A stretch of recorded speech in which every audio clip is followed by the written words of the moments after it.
প্রিয় অষ্টম শ্রেণীর শিক্ষার্থীরা, RS24 আওয়ার্স স্কুলের পক্ষ থেকে স্বাগত জানাচ্ছি গণিতের শিখন অভিজ্ঞতা 5 জমির নকশায় ত্রিভুজ ও চতুর্ভুজের 23তম পর্বে পৃষ্ঠা 123-তে। তোমরা যারা এখনো প্রথম থেকে 22তম পর্বগুলো দেখোনি, তোমাদের দেখার সুবিধার্থে এই ভিডিওর নিচে ডেসক্রিপশন বক্সে প্রথম থেকে 22তম পর্বের লিঙ্কগুলো দিয়ে দেব, তোমরা তোমাদের সুবিধা মতো দেখে নিতে পারবে। আজকের ক্লাসে সমাধান করাবো 123 পৃষ্ঠার অনুশীলনীর প্রশ্ন 7 নাম্বার হতে। আজকের ক্লাসটি শুরু করার আগে তোমাদের কাছে একটা রিকোয়েস্ট থাকবে, তোমরা যারা এখনো আমার চ্যানেলটি সাবস্ক্রাইব করোনি তাড়াতাড়ি সাবস্ক্রাইব করে যুক্ত হয়ে যাও। গণিত সহ বিভিন্ন বিষয়ের ক্লাস দেখে নিজেদের দক্ষতা বাড়াও। চলো এবার আজকের ক্লাসটি শুরু করা যাক। 7 নাম্বার প্রশ্ন। 7 নাম্বার প্রশ্নে কি বলা হচ্ছে প্রিয় শিক্ষার্থীরা, আমরা একটু দেখে নেব। বলা হচ্ছে যে চিত্র নাম্বার ও, অর্থাৎ এই চিত্রটা হচ্ছে যে ও নাম্বার চিত্র। সেখানে বলা হচ্ছে যে চিত্র ও এর রম্বসের কর্ণ AC = 30 সেন্টিমিটার, অর্থাৎ এটা একটা রম্বস, ABCD একটা রম্বস, হ্যাঁ, যার প্রত্যেকটি বাহু কিন্তু সমান। আমরা জানি কিন্তু রম্বসের প্রত্যেকটা বাহু সমান। এখানে রম্বসের কর্ণ AC, এই ACর যে দৈর্ঘ্য সেটা দেওয়া আছে এখানে 30 সেন্টিমিটার। হ্যাঁ, AC দৈর্ঘ্যটা কত? 30 সেন্টিমিটার। এবং BD, অর্থাৎ এই যে BD কর্ণ, এই BD কর্ণটি দেওয়া আছে 16 সেন্টিমিটার। হলে রম্বসের পরিধি নির্ণয় করো, অর্থাৎ রম্বসের পরিধিটা নির্ণয় করতে বলা হয়েছে। তাহলে রম্বসের পরিধি নির্ণয় করার জন্য প্রিয় শিক্ষার্থীরা অবশ্যই আমাদেরকে রম্বসের যে প্রত্যেকটা বাহুর পরিমাণ জানতে হবে।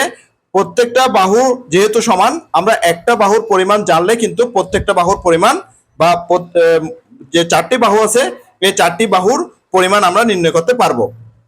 এই 4টি বাহুর পরিমাণই হচ্ছে যে রম্বসের পরিধি। চলো এবার আমি তোমাদেরকে এই সমস্যার সমাধানটি খাতায় করে দেখাচ্ছি।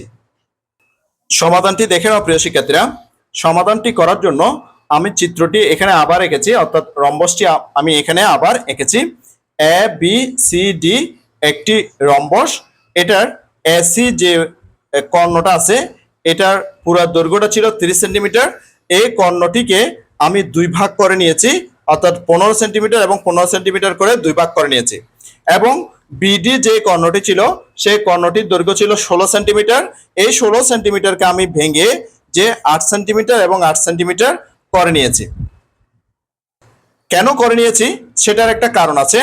এই যে রম্বসের যে কর্ণ, যখন দুইটা কর্ণ একসাথে যে এই বিন্দুতে অর্থাৎ ও বিন্দুতে সেট করছে, এই ও বিন্দুতে কিন্তু এখানে একটা সমকোণ, এখানে একটা সমকোণ, এখানে একটা সমকোণ এবং এখানে একটা সমকোণ তৈরি করেছে।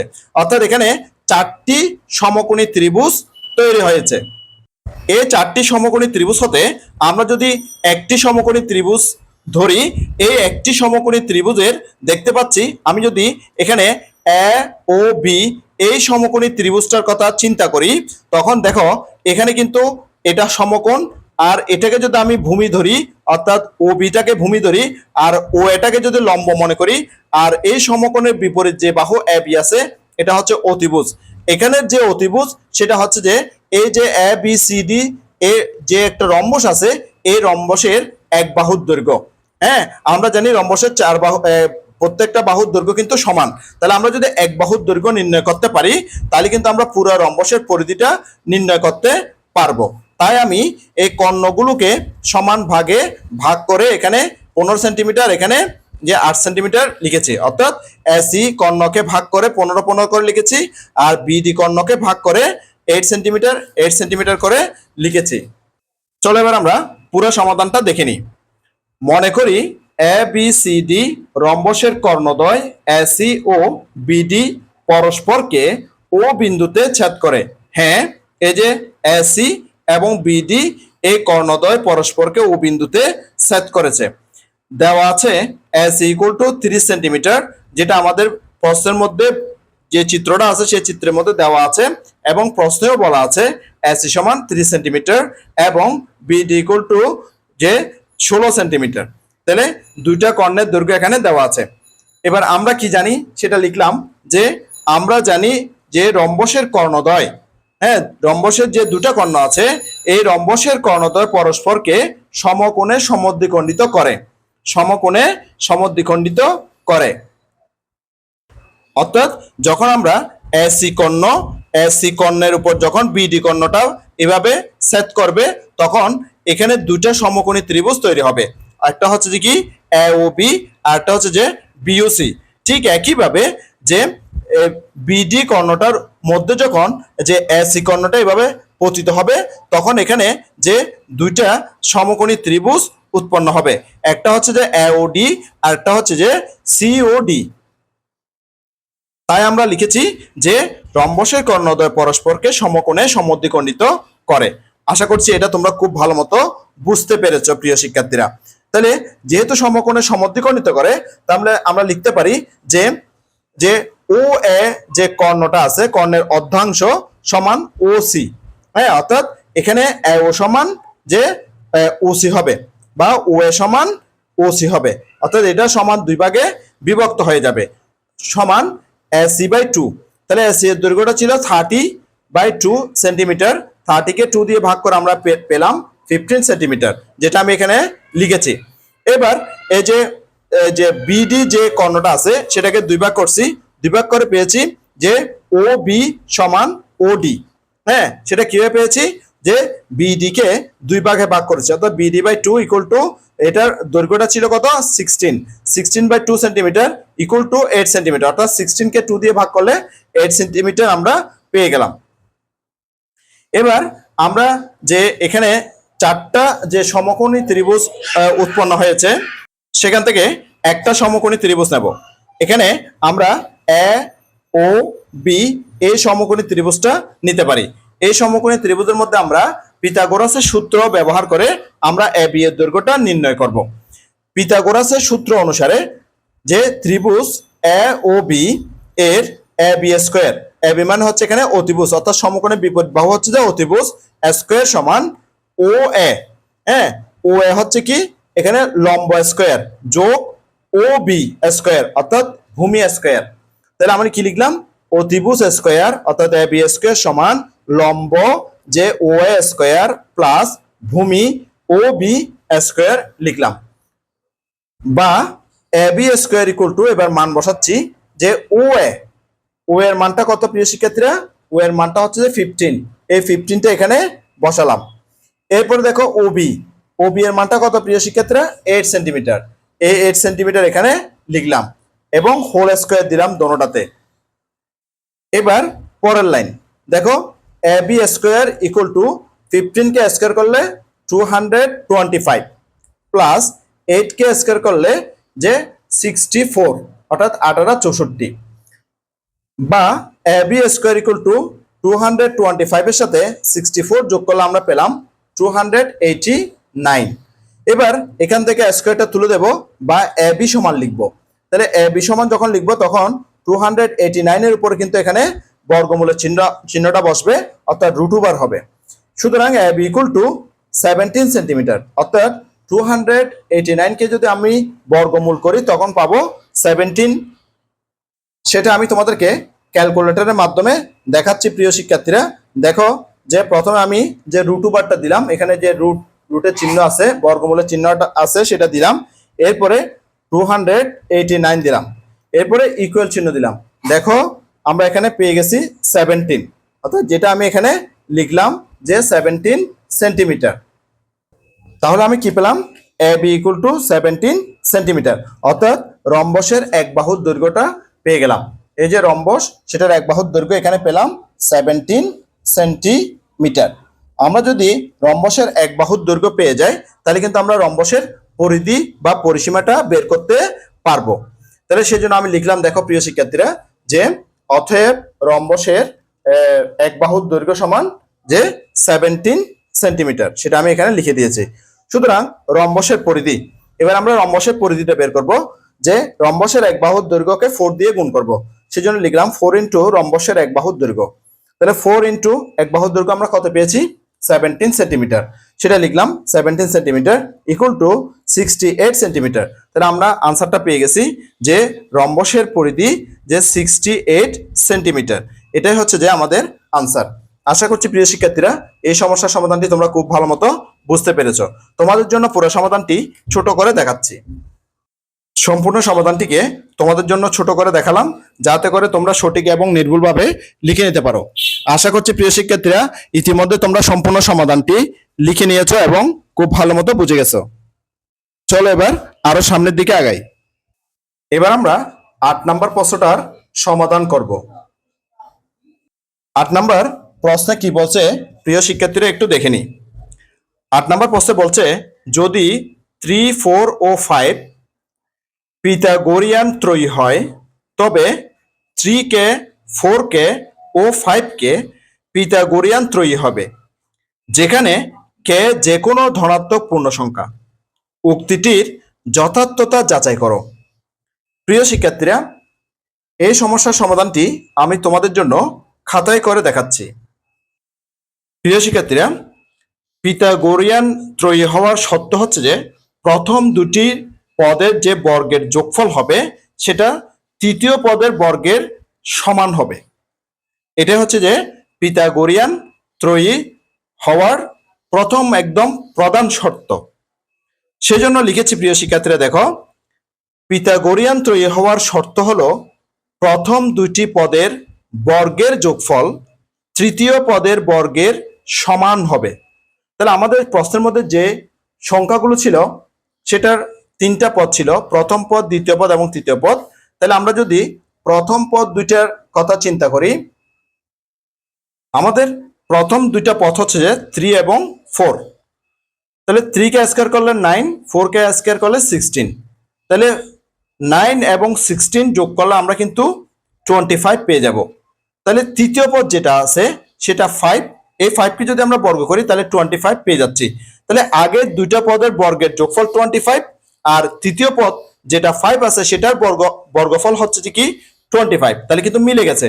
তাহলে বলা হচ্ছে কি 3, 4 ও 5 পিথাগোরিয়ান ত্রয়ী কারণ, অর্থাৎ এই যে পদ 3টা দেওয়া আছে এই পদ 3টা কিন্তু পিথাগোরিয়ান ত্রয়ী কারণ হচ্ছে যে যে প্রথম পদ অর্থাৎ 3 স্কয়ার যোগ দ্বিতীয় পদ 4 স্কয়ার ইকুয়াল টু 3 3 9 যোগ 4 4 16। তাহলে 9 এবং 16 যোগ করলে আমরা পাচ্ছি ইকুয়াল টু 25। এবং তৃতীয় পদ যেটা আছে 5 স্কয়ার অর্থাৎ 5কে বর্গ করলে আমরা পাচ্ছি 25। তাহলে আগের দুইটা পদের বর্গের যোগফল 25 এবং তৃতীয় পদের বর্গফল হচ্ছে যে 25। তাহলে কিন্তু মিলে গেছে। অর্থাৎ 3 square plus 4 square equal two 5 square. অর্থাৎ প্রথম দুটি পদের বর্গের যোগফল তৃতীয় পদের বর্গফল একই।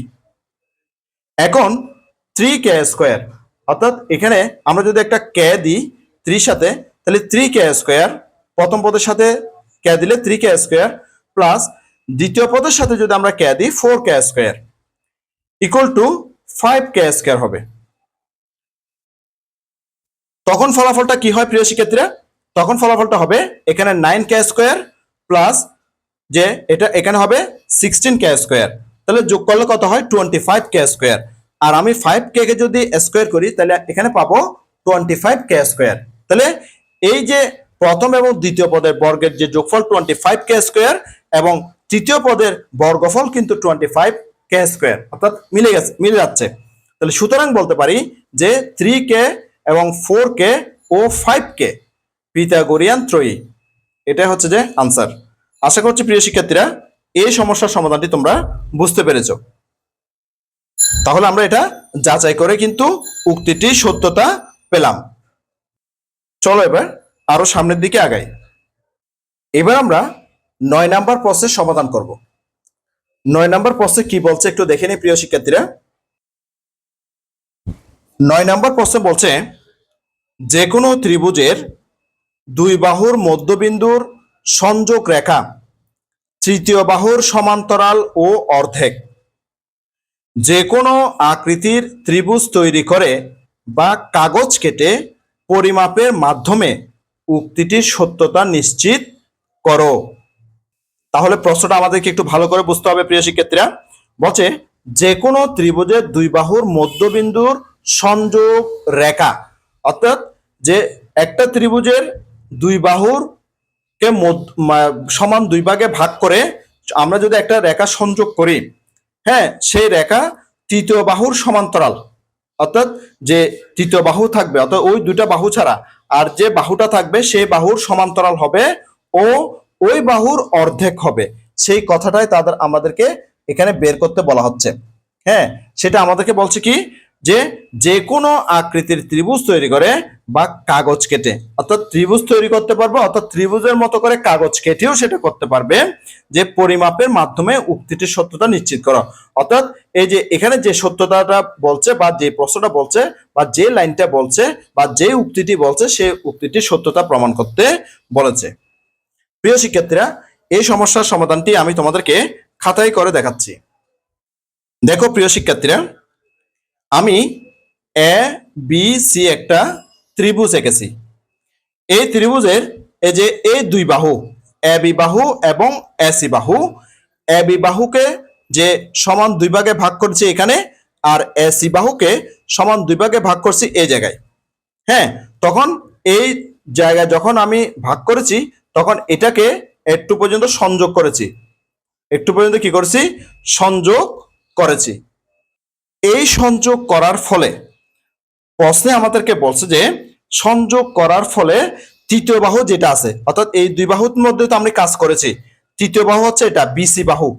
হ্যাঁ, এই বিসি বাহু, এই যে এখানে যে সংযোগ করেছি যে বাহুটা তৈরি হয়েছে, এরা দুইটা বলছে যে সমান্তরাল এবং এই বাহুটার অর্ধেক, এখানে বিসি যে বাহুটা আছে সেটা হচ্ছে কি 60 সেন্টিমিটার, এটার অর্ধেক হবে এখানে 2 সেন্টিমিটার। আমি সেটা কিন্তু এখানে লিখে দিয়েছি প্রিয় শিক্ষার্থীরা, আমি মেপে পেয়েছি এটা হচ্ছে কি 2 সেন্টিমিটার।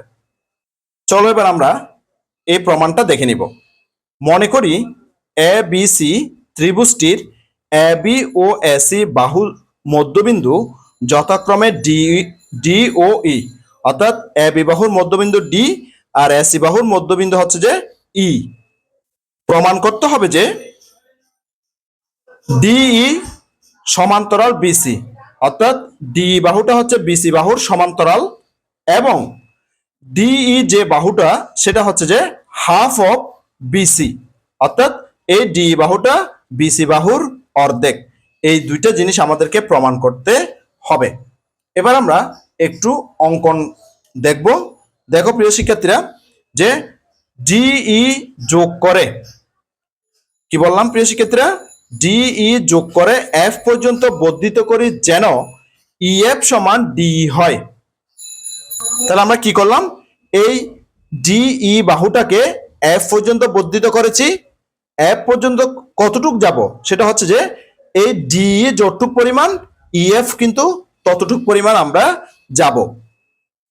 এবার প্রমাণ, প্রমাণের মধ্যে এক নাম্বার প্রমাণের মধ্যে লিখেছি প্রিয় শিক্ষার্থীরা, দেখো ভালো করে, যে ত্রিভুজ এ ডিই, ত্রিভুজ এ ডিই, অর্থাৎ এই ত্রিভুজটার কথা বলা হচ্ছে এখানে, ও ত্রিভুজ সিইএফ। হ্যাঁ, এটা আমি এখানে যে বর্ধিত করার পরে এখানে কিন্তু সিএফ কি যোগ করেছি, সেই কথাটা আমরা এখানে লিখে দিতে পারি যে সিএফ যোগ করি, সেটা তোমরা লিখে দিবা প্রিয় শিক্ষার্থীরা, সিএফ যোগ করি। এখানে সিএফটা যোগ করলাম, তখন এখানে সিইএফ, এখানে একটা ত্রিভুজ হয়েছে, তাহলে এখানে দুইটা ত্রিভুজ, এখানে একটা ত্রিভুজ, এখানে একটা ত্রিভুজ, এর মধ্যে এ ইকুয়াল টু ইসি, এখানে এ ই যেটা সেটা হচ্ছে কি যে ইসি, অর্থাৎ এই বাহুটা এবং এই বাহুটা কিন্তু সমান, অর্থাৎ এই সমান ইসি। কারণটা কি, এখানে যে ই বিন্দুটা সেটা হচ্ছে যে কি এসি এর মধ্যবিন্দু, অর্থাৎ এসি কে সমান দুই ভাগে এস ই বিন্দু ভাগ করে দিয়েছে, ই বিন্দুর মাধ্যমে এ সি বাহুটা সমান দুই ভাগে ভাগ করে দিয়েছে বা ভাগ হয়েছে, সেই জন্য এই সমান ইসি। এরপর দেখো ডি সমান ইএফ, ডি মানে কোনটা, এটা ডি সমান ইএফ, কারণ এটার সমান করে আমরা কিন্তু একটু পর্যন্ত বর্ধিত করেছি, ঠিক আছে না প্রিয় শিক্ষার্থীরা। এবং এখানে কোণ সৃষ্টি হয়েছে, কি কোণ, এ ই ডি, অর্থাৎ এই কোণটা, এখানে এই কোণটা কার সমান, যে সি ই এফ অর্থাৎ এই কোণের সমান। হ্যাঁ, কারণটা কি, এখানে যে ই কোণটা আর এখানে যে ই কোণটা, এই কোণটা এই কোণের বিপ্রতীপ কোণ। তাহলে বিপ্রতীপ কোণ পরস্পর কি সমান, বিপ্রতীপ কোণ পরস্পর সমান। এবার যদি এরকম হয়, হ্যাঁ, তাহলে আমরা কি কি পেলাম, আমরা পেলাম যে বাহু বাহু সমান, এখানে বাহু সমান এবং কোণ কোণও সমান। তাহলে আমরা বলতে পারি যে এখানে যে ত্রিভুজ এ ডি ই আছে, এই ত্রিভুজটা যে ই সি এফ অথবা সি ই এফ, এই ত্রিভুজ দুইটা সর্বসম, অর্থাৎ এটা এটা সর্বসম ত্রিভুজ। সেজন্য লিখেছি প্রিয় শিক্ষার্থীরা, দেখো ত্রিভুজ এ ডি ই অর্থাৎ এ ডি ই, এই ত্রিভুজটা সর্বসম সি ই এফ, ত্রিভুজের সর্বসম, এই কথাটা এখানে লিখেছি। সুতরাং এ ডি ই কোণ সমান, অর্থাৎ এখানে যে ডি কোণটা এ ডি ই, এই কোণটা সমান হচ্ছে যে ই এফ সি, অর্থাৎ ই এফ সি, এই কোণটা সমান, অর্থাৎ এই কোণটা এই কোণটার সমান। তাহলে সুতরাং এডি সমান্তরাল সিএফ, এডি সমান্তরাল কি সিএফ, অর্থাৎ এখানে যে অর্থাৎ এখানে এই যে এডি বাহু এবং এখানে সিএফ বাহু, এই দুইটা কিন্তু সমান্তরাল, এই দুইটা কিন্তু কি সমান্তরাল, কারণ এখান থেকে এখানে দূরত্ব কিন্তু সমান, এখান থেকে এখানে দূরত্ব সমান। চলো আরো সামনের দিকে আগাই। আবার বিডি সমান এডি সমান সিএফ, কি বলছে প্রিয় শিক্ষার্থীরা, বলছে কি বিডি সমান, এখানের যে বিডি সমান এডি, অর্থাৎ এটা এডি সমান কার সমান, সিএফ এর সমান, এই যে সিএফ এর সমান, সেই কথাটাই এখানে বলা হচ্ছে যে, এবং বিডি সমান্তরাল সিএফ, অর্থাৎ এই যে বিডি এটা কিন্তু সমান্তরাল সিএফ, এখান থেকে এখানে দূরত্ব কিন্তু সমান। সুতরাং বিডিএফসি একটি সামান্তরিক, অর্থাৎ এখানে বিডিএফসি এটা একটি সামান্তরিক। দেখো প্রিয় শিক্ষার্থীরা যে বিডিসিএফ এটা একটা সামান্তরিক, এটা এই এই যে ক্ষেত্রটা এটা হচ্ছে একটা সামান্তরিক, সেটা সেই কথাটা এখানে লিখানো হয়েছে। সুতরাং ডিএফ সমান্তরাল বিসি, যদি যে বিডিএফসি একটি সামান্তরিক হয় তখন কি হবে, ডিএফ সমান্তরাল বিসি বাহু হবে, অর্থাৎ যে ডিএফ সমান্তরাল, ডিএফ মানে কোনটা, এটা ডিএফ বাহুটা এটা বিসি এর সমান্তরাল হবে, কারণ সামান্তরিকের বিপরীত বাহুগুলো পরস্পর সমান ও সমান্তরাল হয়, সেটা আমরা কিন্তু জানি। আমরা যদি সেটার অর্ধেক ধরি তাহলে এখানে ডিই সমান্তরাল বিসিও হবে, যেহেতু এটা ডিএফ সমান্তরাল বিসি, ঠিক একইভাবে ডিই সমান্তরাল বিসি হবে। তাই আমরা লিখেছি প্রিয় শিক্ষার্থীরা এখানে বা ডিই সমান্তরাল বিসি।